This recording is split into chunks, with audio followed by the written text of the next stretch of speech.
start with a poem that is Daybreak. It's there on page number 7070, and the poet of this poem is Henry Wadsworth Longfellow. Okay children, now let's start with the poem. Children, this is a poem basically which has been put upon nature, and this is a description how the wind is describing as the day breaks in. That means the dawn starts, the morning, rising sun is rising. That is called as a dawn, and that is what has been said here with the name given as daybreak. Okay, let's see how this wind had said it in a dialogue session or in a conversation. Okay, a wind came up out of the sea and said, "O mist, make room for me." Okay, here what is happening? There was complete silence in the sea.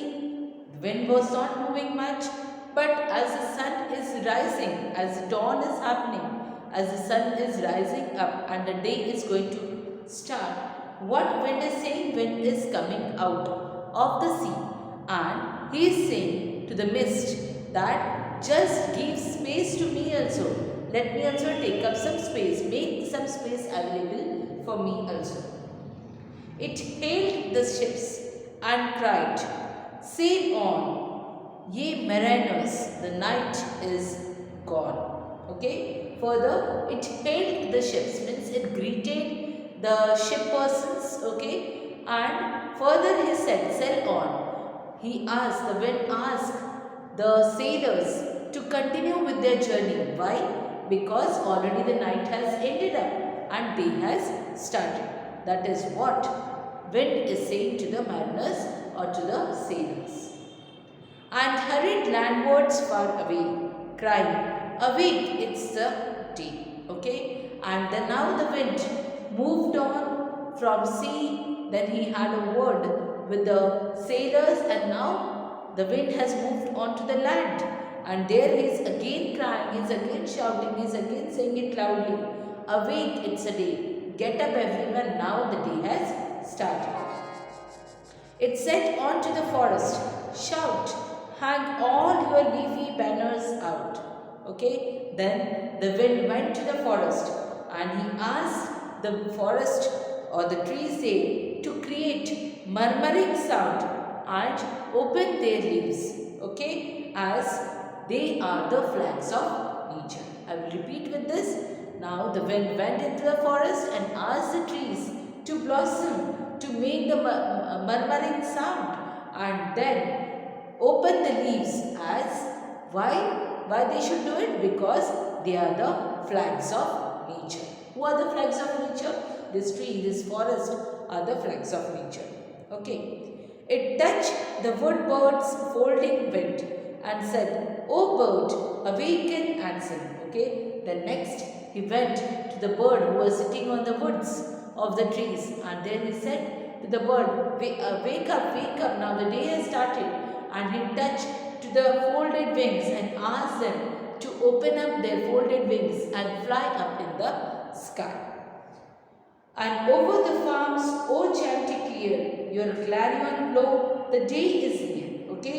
Then the wind now went over the farms, and there he requested the domestic cow, a domestic crow. That is what we can say here with the crow is there. Okay.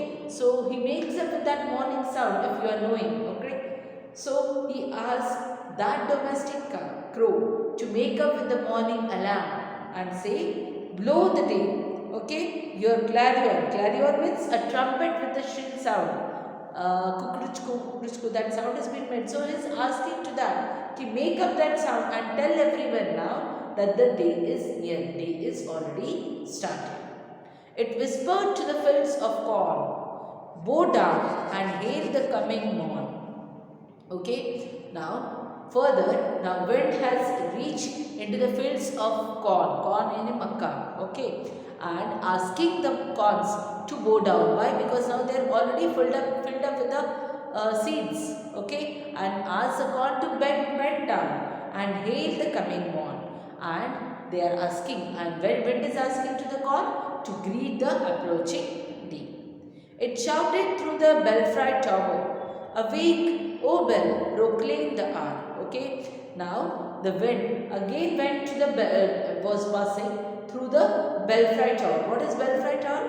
A bell tower, especially one attached to a church. Church has got one bell attached. Okay. So now the wind has reached to that tower, and over there it's saying, "Awaken, bell, wake up, wake up." You have to make up that sound. What sound? After 1 hour, that bell starts. Okay, so that sound the bell has to make. So wind is asking the bell to make up with that sound that the hour is completed. Okay, it crossed the churchyard with a sigh and said, "Not yet," in quiet lie. Okay, and then the wind is passing to the churchyard. It's where the dead bodies are buried away. Okay, those that is called as a churchyard. And now the wind has went there and he's showing his sadness over there, over the dead persons who are being buried over there, and say, "Not yet," in quiet lie. Now they are lying dead. Okay, just greeting them in a silent way. That is what the poem is saying. So let's try to recollect again, children, what has been said. First, the wind went, woke up and asked the mist to make some space for them. Then it went into the ship, asked the sailors to get up and start with their shipping. Then the wind went to the land and asked everyone to wake up. Then he went to the forest and asked the trees to make the murmurizing sound. Then it went to the bird and asked the birds to wake up and make the sound. Then the wind went to the farm and asked the clarion to blow the alarm. Okay. Then the wind went to the field of corn, and again they asked the corn to greet the day, and then the wind went to the belfry tower where the bells of the churches are attached and asked the bell to give an alarm because already an hour was completed. And then the wind went to the churchyard and greeted those deadly persons or the angels who were there who have been lying dead.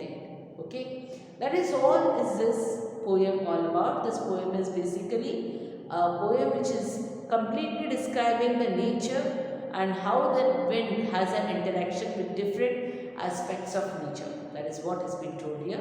Hope, children, you must have understood with the summary of this poem. Do read out the poem. That's all for today. Thank you.